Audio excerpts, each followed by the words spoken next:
नमो अरिहंताणं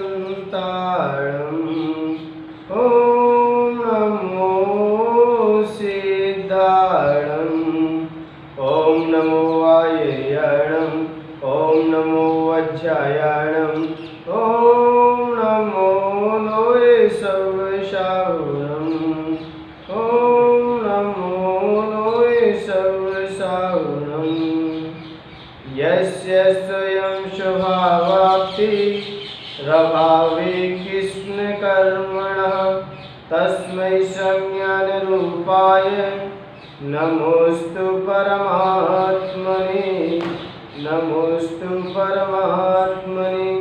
जय बोले अनंतानंद सिद्ध परमेश्वर भगवान की।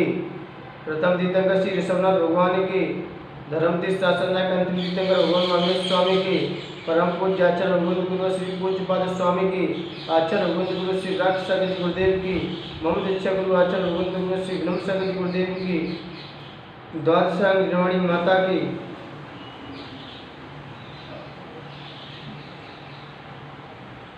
बड़ा ही पुनीत पावन दिन। कल पूज्यपाद स्वामी मंगलाचरण के माध्यम से कल उन्होंने परमपिता परमात्मा को नमस्कार किया। वो ऐसे परमपिता परमात्मा जो कि सभी कर्मों से रहित थे, चाहे द्रव्य कर्म हो, चाहे भाव कर्म हो और चाहे नो कर्म, इन तीनों मनों से रहित ऐसे परमपिता परमात्मा को जिन्होंने अभिवादन किया और अभिवादन करते ही जैसे ही अभिवादन किया तो पूज्य आचार्य श्री के अंदर एक ऊर्जा का स्रोत बहा। कई उनके जीवन में कई उन्होंने प्रश्न तत्काल किए और खुद ही उनका समाधान निकाला कि कहा कि परमात्मा कैसा है। जैसे कोई आईने में तेल लग जाता है, तेल लगने के कारण उसमें कई प्रकार की धूल चिपक जाती है, जिसके कारण मानव का खुद का चेहरा या कोई वस्तु उसमें सही प्रतिभाषित नहीं होती। वास्तविक जो वस्तु का स्वरूप है, जीव का जो स्वरूप है, वह दिखाई नहीं देता। अब वो तेल क्या है? आईने में तेल क्या है? जैसे आत्मा में जो कर्म लिंपित हो जाते हैं, राग दूषी रूपी तेल लग जाता है, उसके कारण कई उसमें कर्म जाके चिपक जाते हैं। तो जब तक हम राग देश रूपी तेल लगा रहेगा तब तक कर्मों का आगमन होता ही रहेगा। तो आचार्य भगवंत का कहना है कि इन्होंने भाव कर्म को भी नष्ट कर दिया। जब भाव कर्म गया तो द्रव्य कर्म तो अपने आप ही बिछुड़ने लगा और फिर नो कर्म का तो आगमन बंद हो गया। तो कल ऐसे तीनों कर्मों से रहित ऐसे परमपिता का कल पूज्य आचार्य श्री ने ऐसे परमपिता को नमस्कार किया।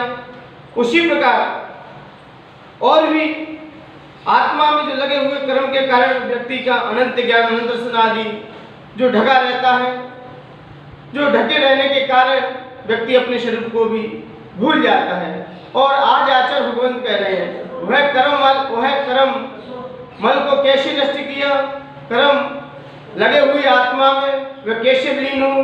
तो आचार्य भगवंत का निवेदन आज की गाथा के संदर्भ में ये सिद्ध कर देंगे कि ये कर्म आत्मा में किस प्रकार लगे हुए हैं, ये कर्मों से आत्मा कैसे रहित हो।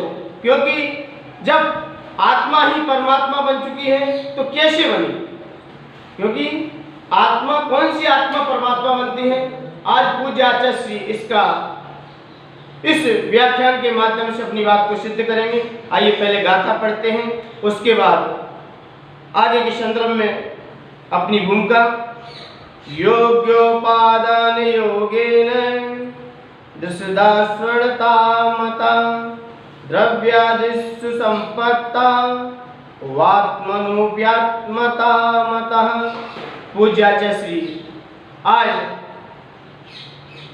भक्ति के माध्यम से आज पूज्य आचार्य श्री ये विवेचन कर रहे हैं कि योग्य उपादान मिलने पर योग्य उपादान योग्य नहीं, यानी कि योग्य उपादान मिलने से जो जैसे स्वर्ण पाषाण को योग्य उपादान मिलने से जैसे स्वर्ण पाषाण को स्वर्णपणा प्रकट होता माना गया है, उसी तरह इस आत्मा में जो कर्म लगे हुए हैं उन्हें यदि सुद्रव्य, सुक्षेत्र, सुकाल और स्वभाव ये निमित्त मिलने पर ये आत्मा भी उस अपने स्वरूप को भी प्राप्त हो जाती है। वह आत्मा भी अपने लक्ष्य को प्राप्त हो जाती है जब हमें स्वद्रव्य और स्वक्षेत्र और स्वकाल ये मिलने पर आत्मा भी अपने परमात्मा पने को सिद्ध हो जाती है। अब आचार्य भगवंत का यह कहना है कि ये द्रव्य, क्षेत्र, काल, भाव ये निमित्त मिलने पर ये आत्मा कैसे परमात्मा बनी, इसने कैसे अपने स्वरूप को जाना, क्योंकि इसके संदर्भ में जब योग्य उपादान मिलेगा तो योग भी उसे निमित्त मिलने चाहिए, क्योंकि कार्य दो तरह के कारणों से होता है। कार्य कोई भी होता है दो कारणों से होता है, एक उपादान कारण, दूसरा निमित्त कारण। तो जैसे ही जो कारण स्वयं कार्य रूप परिणत हो जाते हैं वह उपादान कारण है।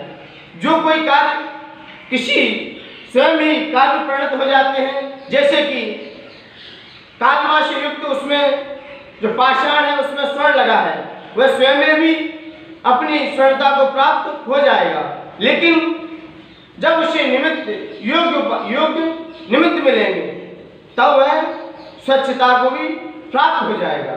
वैसे तो आत्मा ही में उपादान शक्ति है, जैसे सोने के अंदर खुद उपादान शक्ति है, बस निमित्त मिलने पर उसे चमक जाती है। ऐसे ही आत्मा जैसे ही द्रव्य, क्षेत्र, काल और भाव मिलते ही आत्मा स्वयं में भी चमक जाती है। आइए इसको उदाहरण के माध्यम से अपन समझते हैं। जैसे कि आत्मा के जीव ये संसारी जीव है, और कौन सा जीव परमात्मा बनने को प्राप्त होता, कौन सी आत्मा परमात्मा बनती है, क्योंकि न देव पर्याय में आत्मा परमात्मा बन सकती, न मनुष्य पर्याय में आत्मा परमात्मा बन सकती, और न नारकी जीव की आत्मा परमात्मा बन सकती। सिर्फ मनुष्य गति में ही जीव ध्यान के माध्यम से उस आत्मा को भी परमात्मा की यात्रा करा देता है, क्योंकि मनुष्य पर्याय द्रव्य, यहाँ पर द्रव्य, क्षेत्र, द्रव्य का मतलब है कौन, और क्षेत्र का मतलब कहाँ पर, और काल का मतलब कब, और भाव का मतलब कैसे। ये जब अपन चार चीजों को अपन जान लेंगे, कौन, कहाँ, कब, कैसे, कौन, कहाँ, कब, कैसे, तो पहले द्रव्य कौन है, तो मनुष्य पर्याय पर्याप्तक होना चाहिए जी, गर्भज होना चाहिए, और उसका शयनन वज्र विषम नारा शयनन शरीर होना चाहिए, उसके माध्यम से, और जागृत अवस्था होना चाहिए, और उच्च कुलीन होना चाहिए, उसके माध्यम से आत्मा भी परमात्मा, ये उसे ऐसा द्रव्य चाहिए। अब यहाँ पर आचार्य भगवंत का कहना है, आचार्य भगवंत का अन्य विनय निवेदन है, उनका कहना है, उनका तात्पर्य है कि क्षेत्र कैसा होना चाहिए। क्षेत्र के माध्यम से आचार्य भगवंत कह रहे हैं कि कर्म भूमि होना चाहिए, कर्म भूमि में भी आर्यखंड होना चाहिए, क्योंकि जब क्षेत्र आर्यखंड होगा और कर्म भूमि होगी, वहीं से जीव उस परमात्मा पद को प्राप्त करते हैं।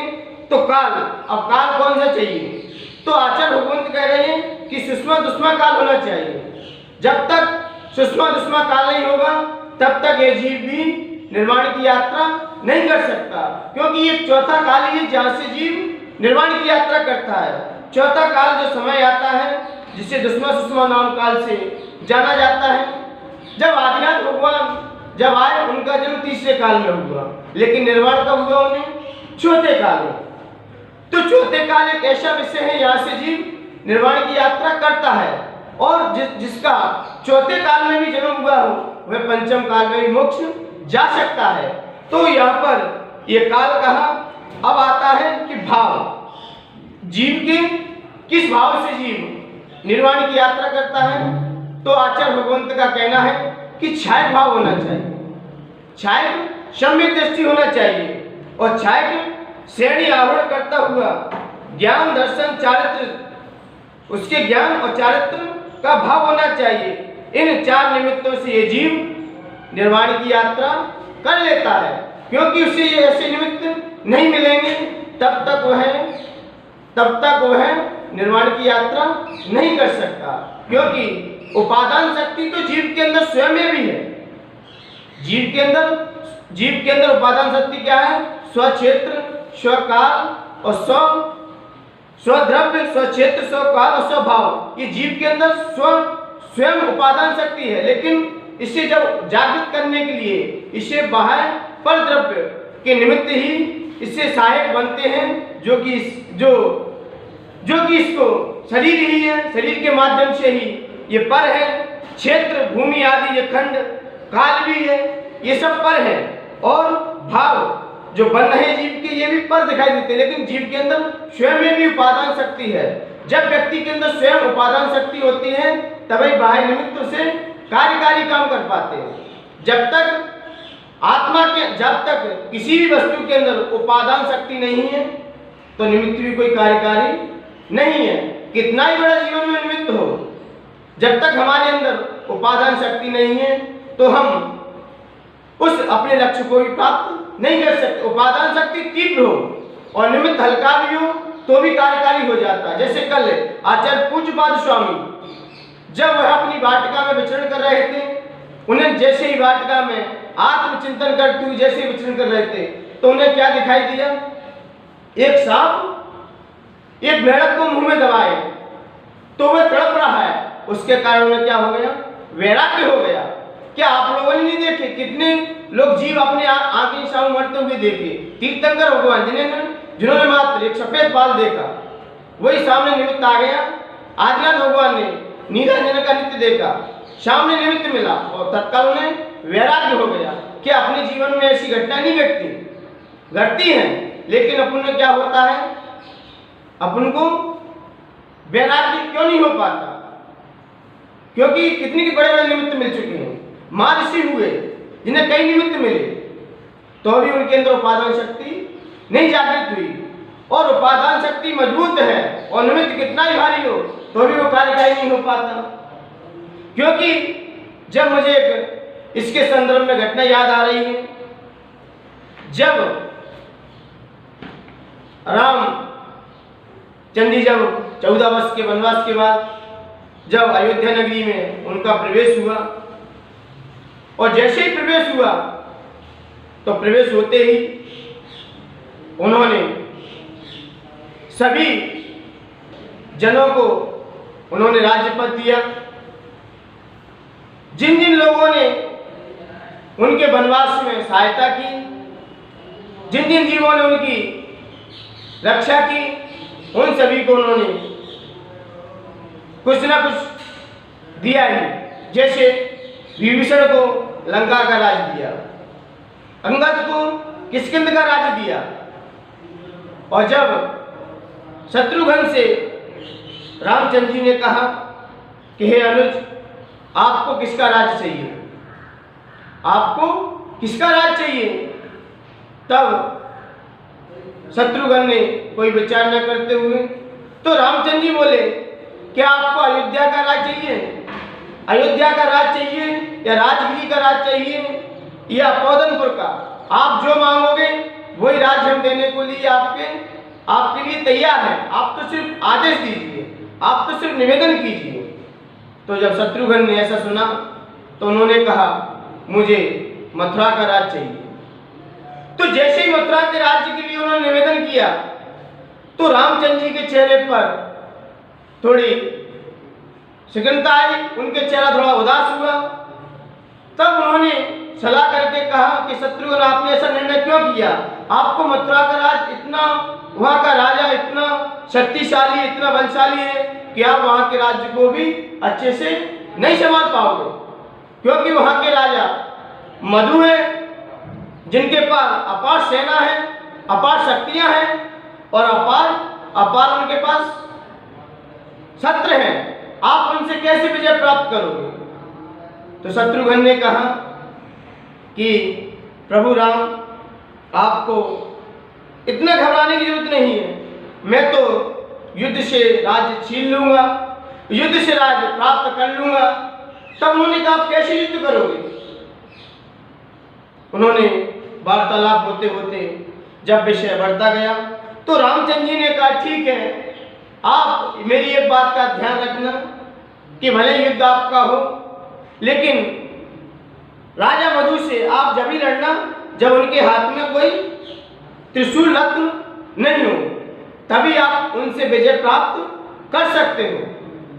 तो जैसे ही शत्रुघ्न ने मथुरा की ओर प्रस्थान किया और जैसे ही शत्रुघ्न ने आज्ञा का पालन किया, रामचंद्र जी की आज्ञा को पालन करते हुए, जैसे वह भगवान की भक्ति करते हुए, भगवान की पूजन आराधना करते हुए जब वह अयोध्या की ओर प्रस्थान किया, अयोध्या की ओर जब वह चले, तो लक्ष्मण ने कहा कि समुद्र नामक का ये धनुष ले जाओ और साथ में कृतांतवक जो आपका सेनापति रहेगा, इनको आप ले जाओ।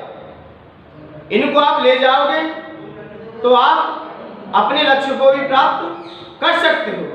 तो जैसे ही जब लक्ष्मण जी ने आज्ञा देते हुए जब शत्रुघ्न मथुरा की ओर पहुंचे, जमुना नदी के किनारे जब वहां पड़ाव डाला, तो वहां के मंत्री, शत्रुघ्न का जो मंत्री था, उसने बहुत कहा कि आपने ऐसा क्यों निर्णय ले लिया, क्योंकि राजा मधु तो बहुत शक्तिशाली है, उसके पास अपार सेना है, आप कैसे उससे विजय हासिल करोगे? तब मंत्री के ऐसे वाक्य सुनते हुए शत्रुघ्न शांत रहे।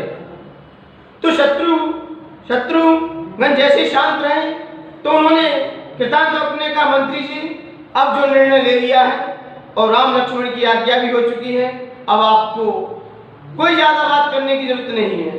तो जैसे ही ऐसे कृतांतवक के शब्द सुने, तो जैसे ही शत्रुघ्न सभा में पहुंचे और उन्होंने मथुरा के किनारे ही जैसे ही अपना पड़ाव डाला, तो पता चला कि राजा मधु एक वन में कीड़ा कर रहे हैं।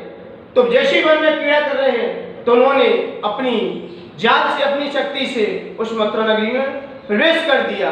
और जैसे ही प्रवेश किया तो जैसे ही राजा मधु को पता चला, तो राजा मधु ने कहा, ये क्या हो गया मेरे नगर में? तब जैसे ही पता चला तो राजा मधु अपने सामने आया, उसके हाथ में उस समय त्रिशूल रत्न नहीं था। तो ना होने के कारण जब शत्रुघ्न ने और कृतांतवक ने दोनों ने मिलकर और राजा मधु का बेटा भी बहुत शक्तिशाली था, अपार उसके साथ शक्तियां थी।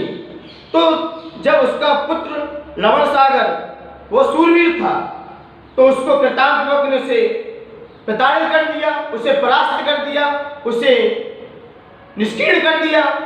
उसे जैसे ही मरा पड़ा देखकर जैसे ही राजा मधु को पता चला कि मेरे पुत्र का देहांत हो गया है, तो जब राजा मधु ने देख लिया कि मैं अब इनसे जीत नहीं सकता, क्योंकि इनके पास भी बहुत सारी शक्तियां, बहुत सारी नीतियां हैं इनके अंदर, तो राजा मधु ने चिंतन किया, अनुभव किया, और चिंतन अनुभव करते करते वो इतने डूबते चले गए चिंतन में, इतने अनुभव में डूबते चले गए कि वह अपनी आत्मा की ओर लगते चले गए। उन्हें आत्मबोध होता चला गया और इतने उस आत्म तत्व में इतने डूबे कि उन्हें तत्काल ही वैराग्य हो गया।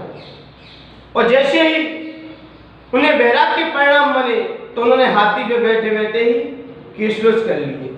मान्यवर, ये राजा मधु के अंदर उपादान शक्ति थी, लेकिन निमित्त ये युद्ध का मिल गया। थोड़ा सा युद्ध मिलते ही राजा मधु को वैराग्य हो गया। तो मतलब उपादान शक्ति तो है, लेकिन हमें निमित्त कोई भी बना सकते हैं, हम निमित्त स्वयं बनाते हैं, निमित्त बाहर से नहीं आता। व्यक्ति के अंदर उपादान शक्ति हो तो निमित्त तो हर जगह खड़े हैं, व्यक्ति के वैराग के निमित्त हर जगह मिल जाएंगे, लेकिन बस उपादान शक्ति जागने की जरूरत है। जब तक किसी ने पूछा कि कर्मों का बंध कैसे होता है, कि जीव को कर्मों का बंध कैसे होता है, तो महर्षियों ने कहा जब तक जीव के अंदर उपादान शक्ति जागृत नहीं होगी, जब तक उपादान शक्ति उसे नहीं तीव्र होगी, तब तक वह अपने लक्ष्य को भी प्राप्त नहीं कर सकता। निमित्त कितने भी खड़े रहें, जब तक हमारे अंदर उपादान शक्ति उसे अग्रसर नहीं करेगी, जब तक उपादान शक्ति निमित्त को स्वीकार नहीं करेगी, तब तक हमें कर्मों का भी बंध नहीं होगा। क्योंकि महर्षियों ने भी कहा है, जब अरहत बलि और महान आचार्य थे, इन्होंने 4 शिष्यों को अलग अलग भेजा। उन्होंने कहा चारों शिष्य अपने अपने चतुर्मास के लिए प्रस्थान करें, और जैसे ही वह चतुर्मास के लिए गए तो किसी ने वेश्या के घर में जाकर वर्षा योग किया, किसी ने सिंह की गुफा में किया, तो किसी ने बैल बनते हैं वहां पर किया, तो सभी ने अलग अलग चतुर्मास किए। लेकिन जब मुनिराज चतुर्मास के लिए जैसे ही गए तो वेश्या के घर में जैसे ही प्रवेश किया, कितना निमित्त हार्ड है, कितना निमित्त मजबूत है, लेकिन मुनिराज अपने उपादान शक्ति को अपने कायम रखते रहे। उन्होंने कहा कि कुछ भी हो जाए, कि कितनी परिस्थिति आ जाए, लेकिन उनके अंदर उपादान शक्ति बिल्कुल भी उन्हें डगमगा नहीं सकी। कितने भी निमित्त उनके सामने खड़े रहे, लेकिन उनकी उपादान शक्ति इतनी मजबूत थी कि निमित्त को उन्होंने निष्क्रिय कर दिया।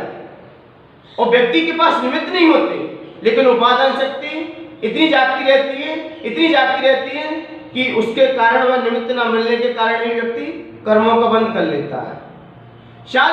उदाहरण आता है, जैसे कि तंदुल वृक्ष था, साली वृक्ष कहते हैं इसे, जिसके अंदर देखिए इसके अंदर कितना उपादान था, लेकिन कितना उपादान था और वो निमित्त उसके पास नहीं थे। निमित्त कहाँ था? मगरमच्छ लेटा हुआ था। मगरमच्छ लेटा हुआ था तो मगरमच्छ के मुंह में क्या जा रही थी? मछलियां जा रही थी। तो जो उसके तंदुलमच्छ सालीमच्छ नाम का छोटा जीव था, तंदुलमच्छ उनके कहाँ बैठा था? मगरमच्छ के कान में बैठा था। और वह क्या चिंतन कर रहा था? वह क्या विचार रहा था? ये सारी मछलियां देखो, ये कुछ नहीं खा रहा है। यदि मैं इस जगह होता तो सारी मछलियां खा जाता। अब देखिए, निमित्त तो कैसा भी है, लेकिन निमित्त किसको मान रहा है? उपादान शक्ति कितनी जागृत हो रही है, कितनी उसके अंदर जाग रही है, और उसके कारण उसे कहाँ जाना पड़ता है? 7वें नरक में जाना पड़ता है। मतलब हमारे भाव निमित्त ना होने पर ही व्यक्ति के अंदर उपादान शक्ति इतनी जाग जाती है कि व्यक्ति स्वप्न में भी बैठे बैठे ही कर्मों का बंध करता रहता है कि मैं ये होऊंगा, मैं ये करूंगा, मैं वो करूंगा। व्यक्ति ऐसे अपने अंदर परिणाम करता रहता और निमित्त नहीं है, निमित्त कोई सामने नहीं दिखाई दे रहे, लेकिन उपादान शक्ति उसके अंदर इस प्रकार जागृत हुआ करती है। इसलिए मान्यवर और भी उदाहरण मिलते हैं अपने जीवन में। ऐसे ऐसे पुष्पडाल के जीवन में उनके अंदर कितनी उपादान शक्ति थी और निमित्त बारिश सामने थे। इतना मजबूत निमित्त होने के कारण ही पुष्पडाल नाम के जो मुनिराज थे, उनके पास उनके साथ जो साथ में मुनिराज थे, पुष्पडाल के साथ बारिशण मुनिराज थे। तो बारिशण मुनिराज तो जानते थे कि इनके अंदर क्या जग रहा है। मैं भले ही इनके सामने इतना बड़ा निमित्त खड़ा हूं, तब भी ये नहीं सुधर रहे, लेकिन उनके अंदर उपादान शक्ति क्या थी कि मैं अपनी कन्या को कैसे छोड़, अपनी स्त्री को कैसे छोड़ के, उनकी स्त्री के प्रति इतनी लालसा थी, इतनी उपादान शक्ति जाग रही थी कि उनके मुनि बनने के बाद भी परिणाम गिर रहे थे। तब बारिशण मुनिराज ने जान लिया, और जैसे ही जाना तो जैसे ही वह अपनी पत्नी के जब वह बारिशण मुनिराज अपने घर पे पहुंचे, और घर में पहुंचते ही उन्होंने अपनी सारी स्त्रियों को बुलवाया, और जैसे ही बुलवाया, एक सोने का आसन था, एक काठ का था, माँ ने डाल दिया। माँ ने सोचा कि यह हमारा बेटा जो दीक्षार्थी, जो दीक्षा लिए हुए हैं, जो मुनि बने हैं, इसके आज परिणाम कैसे गिर गए, कैसे इसकी तरफ इसका मुंह की तरफ कैसे मुड़ गया? क्योंकि मुनिराज को तो मुनि बनने के बाद वैसे ही मुंह तुरंत होता रहता है, लेकिन जब माँ ने देखा तो उन्होंने सामने सिंहासन डाल दिए। एक काठ का था, एक धातु का था। तो वारिशरण मुनिराज काठ के पे जाके बैठ गए। तो उन्होंने अपनी सारी स्त्रियों को बुलाया। जब उनके सामने एक से एक रूपवती स्त्रियां सामने उपस्थित हुई, तो जब पुष्पलाल ने देखा कि धन्य है मेरी बुद्धि को धिक्कार है कि मैं 12 साल तक किसका चिंतन करता रहा, कैसे परिणाम बनाता रहा, लेकिन जैसे ही 7 स्त्रियों का निमित्त मिलते ही पुष्पलाल के परिणाम भी चेंज हो गए।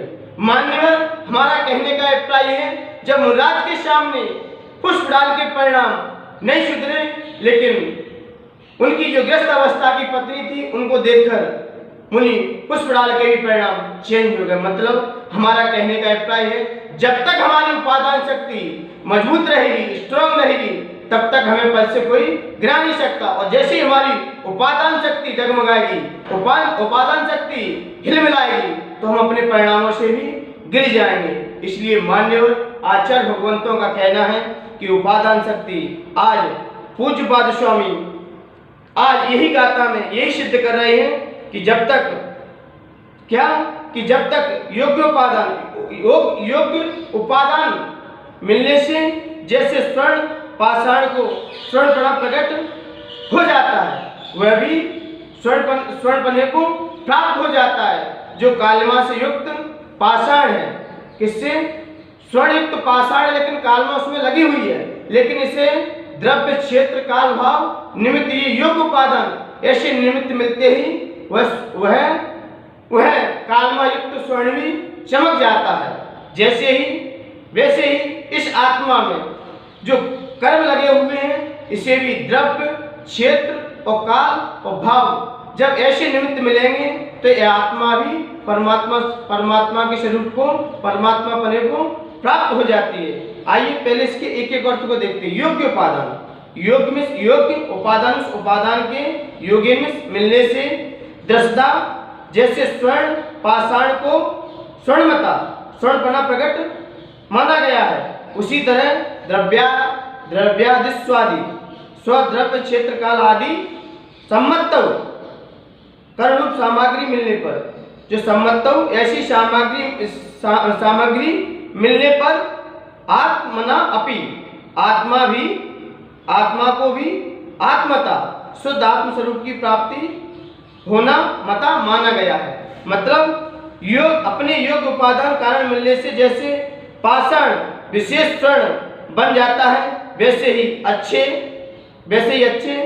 या स्व द्रव्य क्षेत्र काल भाव रूप संपूर्ण सामग्री मिलने पर यह जीव भी परमात्मा पने को प्राप्त हो जाता है। तो आचार्य भगवंत आज इन्होंने कह दिया कि आत्मा परमात्मा इस तरह से बनती है, जब तक हमारे अंदर कर्म लगे रहेंगे, जब तक हमारे अंदर कर्म मन लगे रहेंगे, तब तक ये आत्मा परमात्मा पने को प्राप्त नहीं हो सकती। इसलिए मान्यवर आज अपन ने ये जाना कि योग्य उपादान और निमित्त बहुत सारे मिल जाते हैं, लेकिन उपादान तो भी जागृत नहीं हो पाता।